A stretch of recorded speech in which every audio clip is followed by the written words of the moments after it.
নমস্কার, আমি গোবিন্দ দেব গোস্বামী দেববাণী অ্যাস্ট্রোলজিতে সবাইকে স্বাগত জানাই। আজকের যে আলোচনার বিষয়বস্তু, মীন রাশির জাতকদের ফেব্রুয়ারি 2025 সাল কেমন যাবে, তাদের শরীর স্বাস্থ্য, মন মানসিকতা কেমন থাকছে, সঞ্চয়, ব্যাংক ব্যালেন্স, সন্তান, প্রেম, শিক্ষা, সেগুলো থেকে ব্যবসা, দাম্পত্য, উপার্জন, কর্মক্ষেত্রে উত্থান পতন কী হতে পারে, সেই বিষয়ে একটা সম্যক সংক্ষিপ্ত ধারণা দেওয়াই হচ্ছে আজকের আলোচনার মূল উদ্দেশ্য। যাই হোক, যারা মীন রাশির জাতক জাতিকা আছেন অবশ্যই পুরো ভিডিওটি শেষ পর্যন্ত দেখবেন এবং যে গ্রহগুলি আপনার ক্ষতিকারক মনে হবে তাকে সন্তুষ্ট করার জন্য উপায়ও আমি এই ভিডিওর শেষ মুহূর্তে বলে যাব। যাই হোক, আলোচনায় প্রবেশ করছি। কালপুরুষ চক্রের একদম দ্বাদশ ঘর, যেখানে আমি 1 লিখে রেখেছি, এটি হচ্ছে মীন রাশির ঘর। এর অধিপতি হচ্ছেন বৃহস্পতির তৃতীয়। তাইলে মূল রাশি থেকে আমরা কি আলোচনা করব, আপনার শরীর স্বাস্থ্য, মন মানসিকতা কেমন থাকছে। এখানে বসে আছেন শুক্র এবং সঙ্গে রাহু বসে আছেন, অর্থাৎ আপনার রাশিতে মীন রাশিতেই বসে আছেন শুক্র এবং রাহু। শুক্র উচ্চ অবস্থায় আছেন, অধিপতি তৃতীয় আছেন। যদি আমরা শরীর সম্পর্কিত আলোচনায় যাই, যেহেতু রাশির অধিপতি বৃহস্পতি তৃতীয় চলে গেছেন, সেক্ষেত্রে কিন্তু আপনার কিছুটা ইমিউনিটির অভাব ঘটবে। সর্দি কাশি, জ্বর ইত্যাদি তো থাকছে, তার সাথে একটু হজম সংক্রান্ত, স্টোমাক সংক্রান্ত সমস্যা আসতে পারে। সেক্ষেত্রে দেখা যাচ্ছে, দেখুন, এই বৃহস্পতি 1 বছর একটি রাশিতে থাকেন, তিনি মে মাসে রাশি পরিবর্তন করবেন। আবার রাহু যে বসে আছেন মীন রাশিতে, তিনিও মে মাসে রাশি পরিবর্তন করবেন। তো আমাদের এইটুকু যতদিন আছেন ততদিন এই কথাটি বলতে হচ্ছে যে বৃহস্পতি যেহেতু তৃতীয় দীর্ঘদিন ধরে আছেন, মীন রাশি জাতকদের কিন্তু একটু শারীরিক অবনতি বা ইমিউনিটির অভাব চলছে। এক্ষেত্রেও আরও কিছুদিন চলবে, তবে ফেব্রুয়ারি মাস পুরো বৃহস্পতি যেহেতু 3rd হাউসে থাকছেন, আপনাকে আপনার ইমিউনিটির দিকে, হজমের দিকে, স্টোমাকের দিকে অবশ্যই লক্ষ্য রাখতে হবে। এবার দ্বিতীয় ঘর, যেখান থেকে আমরা সঞ্চয়, ব্যাংক ব্যালেন্স ইত্যাদি আলোচনা করে থাকি, তার অধিপতি অর্থাৎ মেষ রাশির অধিপতি তিনি চতুর্থে কেন্দ্রে চলে গেছেন। এখানে দেখা যাচ্ছে যারা বিশেষ করে মীন রাশির জাতক আছেন, তাদের কিন্তু সঞ্চয় যোগ একটা ভালো দেখাচ্ছে। আপনারা কিন্তু এই মাসটায় যদি চেষ্টা করেন অবশ্যই সঞ্চয় করতে পারবেন। তৃতীয় ঘর যোগাযোগ, পরাক্রমতা, ভ্রাতা ইত্যাদি বোঝানো হয় বা আলোচনা হয়।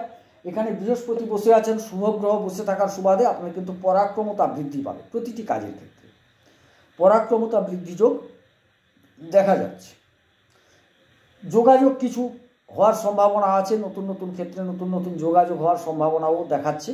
সুতরাং শুভ পরিবর্তন, শুভ যোগাযোগ আপনাদের জীবনে আসতে চলেছে।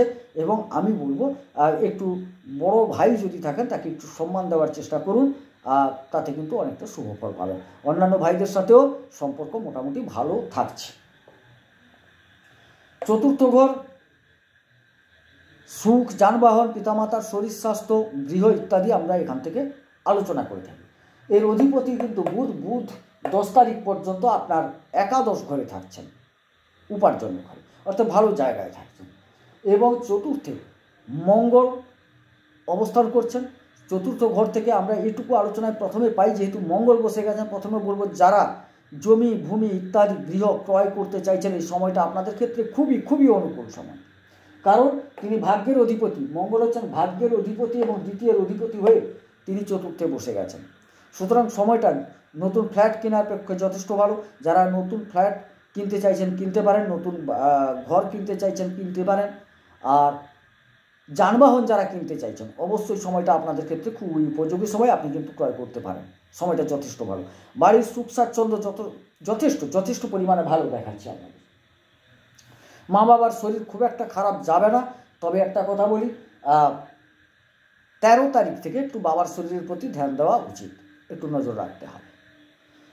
অন্যান্য ক্ষেত্রে দেখছি মোটামুটি চতুর্থ ঘর থেকে যেটুকু ফল পাওয়া উচিত প্রায় পুরোটাই ভালো ফল দিচ্ছে। মঙ্গলও বসে ভালো ফল দিচ্ছেন এবং বুধও 10 তারিখ পর্যন্ত অতি শুভ ফল দিচ্ছেন। তারপর বুধ যখন দ্বাদশে যাবেন তখন আপনাদের সাবধানতা অবলম্বন করতে হবে, গৃহসুখ কিছুটা হলেও বিঘ্নিত হওয়ার সম্ভাবনা দেখা যাচ্ছে।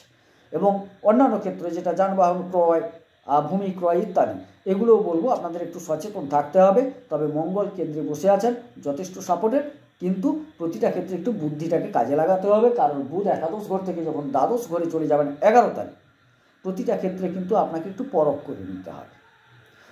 পঞ্চম ঘর প্রেম, শিক্ষা, সন্তান, মূলত যে আলোচনা হয়, অনেক কিছুই আলোচনা হয়, মূলত যেটুকু আলোচনা হয় প্রেমের ক্ষেত্রে যদি আলোচনায় দেখি, রবি এবং বুধ পঞ্চমে দৃষ্টি রেখেছেন, খুব একটা খারাপ নয়, প্রেমের ক্ষেত্র যথেষ্ট ভালো।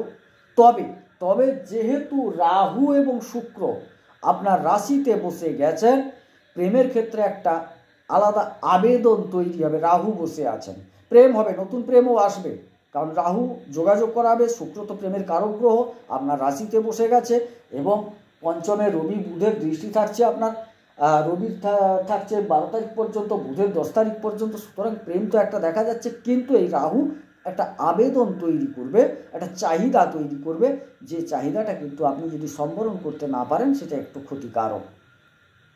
প্রেম কিন্তু ঘটবে, প্রেম, নতুন প্রেম হবে, প্রেমেও যথেষ্ট আপনাদের সফলতা দেখা যায়, সম্পর্কও ভালো থাকবে। শিক্ষাক্ষেত্রে যথেষ্ট ভালো দেখাচ্ছে, কিন্তু একই কথা, রাশিতে রাহু বসে আছে, মাঝে মাঝে মনটাকে অন্যদিকে নিয়ে চলে যাবে। অর্থাৎ কিছুক্ষণ আগে বললাম না, প্রেমের একটা যোগ তৈরি হয়েছে, অর্থাৎ সেক্ষেত্রে দেখা যাবে এই কারণগুলো, একটু মোবাইল, একটু টিভি, একটু নতুন যারা প্রেম করতে চাইছেন, বা প্রেমের মধ্যে যে বিষয়টা থাকছে আবেগ, সেইগুলো কিন্তু আপনাকে অন্যদিকে এমনভাবে ভাবিত করবে, আপনার পড়াশোনার কিঞ্চিত বিঘ্নিত হতে পারে, সেক্ষেত্রে আপনাকে সচেতন থাকতে হবে। সন্তান নেওয়ার ক্ষেত্রে যথেষ্ট সময়টা ভালো, বিশেষ করে বলবো 12 তারিখের আগে পর্যন্ত যথেষ্ট ভালো সময়। এবারে ষষ্ঠ স্থলে রিপু, ঋণ, রোগ, শত্রু ইত্যাদি আমরা আলোচনা করে থাকি। এর অধিপতি কিন্তু একাদশে বসে গেছেন রবি 12 তারিখ পর্যন্ত। সুতরাং 12 তারিখ পর্যন্ত যথেষ্ট আপনার মধ্যে পরাক্রমতা থাকবে, আপনি শত্রু দমন করতে পারবেন, ঋণ হওয়ার কোনো সম্ভাবনা দেখা যাচ্ছে না, এগুলো কিন্তু যথেষ্ট ভালো। আর রোগের কথা তো আগেই বলে দিয়েছি, কোনো সমস্যা নেই। তবে আপনাকে বলি, 12 তারিখ থেকে একটু চোখের সমস্যা এলেও আসতে পারে, আদারওয়াইজ কোনো সমস্যা দেখা যাচ্ছে না। তবে রবি যখন দ্বাদশে চলে যাবেন, আপনাদের কিন্তু যথেষ্ট সচেতন থাকতে হবে, অর্থাৎ 13 তারিখ থেকে আপনাকে সচেতন থাকতে হবে। সপ্তম ঘর দাম্পত্য, বিবাহ, এইগুলো আলোচনা করা হয়, ব্যবসা, এই জাতীয় আলোচনা হয়। এখানে কিন্তু কেতু বসে আছেন, এবং এর অধিপতি বুধ, তিনি থাকছেন 10 তারিখ পর্যন্ত একাদশে, তারপর চলে যাচ্ছেন দ্বাদশে। এখানে দু ধরনের আলোচনাটা করতে হবে, এই যে 10 তারিখ পর্যন্ত একটা আলোচনা, 10 তারিখ পর একটা আলোচনা। কিন্তু কেতু যেহেতু সপ্তমে বসে আছেন, দাম্পত্যে একটা অসন্তোষ ভাব কিন্তু থাকবে, কিছু না পাওয়া, এটা কিন্তু দেখাচ্ছে যে আপনার মনে হবে অনেক কিছু পেলাম না, এইরকম একটা ঘটনা মনে হবে সবসময়। আর যেহেতু এর অধিপতি বুধ, তিনি 10 তারিখ পর্যন্ত একাদশে থাকছেন, এই সময়কালটা কিন্তু দাম্পত্য ক্ষেত্র ভালো, যথেষ্ট ভালো দেখাবে। তারপর দেখা যাচ্ছে যে আপনার কিন্তু দাম্পত্যে কিছুটা চিড়, কিছুটা সমস্যা, ঝগড়াঝাটি, মনোমালিন্য হওয়ার যোগ দেখাচ্ছে। ব্যবসা ক্ষেত্রও বলি, ব্যবসা ক্ষেত্র কিন্তু যথেষ্ট ভালো থাকছে। কত তারিখ পর্যন্ত? 10 তারিখ পর্যন্ত। 10 তারিখের পর আপনাকে কিন্তু ব্যবসার প্রতি ধ্যান দিতে হবে, কারণ বুধ হচ্ছেন ব্যবসার অধিপতি, তিনি একাদশে থাকছেন 10 তারিখ, তারপর দ্বাদশে ব্যয়স্থলী যখন চলে যাবেন তখন আপনাকে কিন্তু সচেতন থাকতে হবে। দেখুন, ড্যামেজ থেকে সচেতন থাকতে হবে, হয়তো কোনো মাল বিক্রি হওয়ার কথা ছিল, হলো না, কোনো কন্ট্রাক্ট ফেল হয়ে গেল, এরকম কিছু ঘটনা ঘটার সম্ভাবনা থাকছে, সেক্ষেত্রে আপনাকে সচেতন থাকতে হচ্ছে। অষ্টম ঘর ড্যামেজ, মারকস্থল, ক্ষয়ক্ষতি, এর অধিপতি শুক্র কিন্তু রাশিতে উচ্চ অবস্থায় আছেন, সুতরাং খুব একটা যে বিশাল ক্ষয়ক্ষতি হওয়ার সম্ভাবনা নেই। তবে ব্যবসায়িক কিছু আর দাম্পত্যের কিছু সমস্যা তো দেখাই যাচ্ছে, সেক্ষেত্রে আপনাকে একটু সচেতন থাকতে আমি বলেছি, এবং থাকতেও আপনাকে হবে, থাকা উচিত আপনাদের, তাতে কিন্তু আপনি যথেষ্ট সুফল পাবেন, এইটুকু বলতে পারি। না হলে কিন্তু কিছু ক্ষয়ক্ষতির সম্ভাবনা অবশ্যই পরিলক্ষিত হয়। এবারে নবম স্থল ভাগ্যস্থল, ভাগ্যের অধিপতি, অর্থাৎ ভাগ্যস্থল বলতে এটা লক্ষ্মীস্থল, এর অধিপতি কেন্দ্রে অর্থাৎ নারায়ণ স্থলে চলে গেছে। তাইলে মঙ্গল কিন্তু যথেষ্ট সাপোর্টেড। তিনি আবার আপনার ধন সম্পদের জায়গার কারক গ্রহ। দেখুন ধন সম্পদের ঘর থেকে এসছেন, দ্বিতীয় ঘর এবং নবম ঘর থেকে তিনি চতুর্থে গেছেন, অর্থাৎ ভাগ্য সঞ্চয়ের অধিপতি হয়ে তিনি চতুর্থের সুখস্থলে চলে গেছেন। এবারে ভাগ্য আপনাকে সাপোর্ট করবে যথেষ্ট। গাড়ি কেনার ক্ষেত্রে, বাড়ি কেনার ক্ষেত্রে, নতুন ফ্ল্যাট কেনার ক্ষেত্রে যথেষ্ট সাপোর্ট পাবেন, যথেষ্ট সাপোর্ট পাবেন।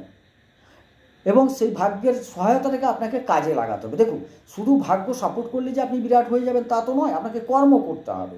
কর্মযুক্ত ভাগ্য সমান ফল, অর্থাৎ শুভ ফল পেতে গেলে আপনাকে কর্ম করতে হবে। যে কাজে আসুন, যে কাজে আছেন তাকে সেই কর্মটা যথেষ্ট করতে হবে, তবে গিয়ে আপনি সুফল পাবেন, অর্থাৎ ভাগ্যের সহায়তা যথেষ্ট পাচ্ছেন।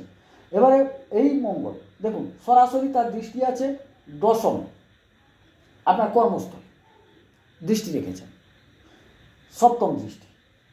সেই জায়গায় কী হচ্ছে, কর্মপ্রাপ্তির যোগও যথেষ্ট আছে। যদিও বৃহস্পতি হচ্ছেন এই রাশির অধিপতি হয়ে তিনি তৃতীয় চলে গেছেন, কিন্তু একটা জিনিস দেখা যাচ্ছে যে কর্মপ্রাপ্তি আর কিছু নতুন যোগাযোগ প্রাপ্তির ক্ষেত্রে দেখা যাচ্ছে মঙ্গল একটা প্রাপ্তি যোগ ঘটাবে। যারা পুলিশ, মিলিটারি এই জায়গাগুলোতে কাজ করছেন বা কাজ পেতে চাইছেন তাদের সময়টা যথেষ্ট ভালো। আর যারা নতুন কাজ পেতে চাইছেন সেক্ষেত্রে কিন্তু আপনাকে বৃহস্পতিকে একটু ঠিক করে নেওয়ার দরকার আছে, তাতে কিন্তু আপনি শুভফল পাবেন। তবে একটা জিনিস বলি যে আপনাদের বৃহস্পতি নতুন যোগাযোগ কিন্তু একটা ভালো এনে দেবেন, এবং যারা কাজ করছেন তাদের ক্ষেত্রে একটা পরাক্রমতাও যথেষ্ট পরিলক্ষিত হবে।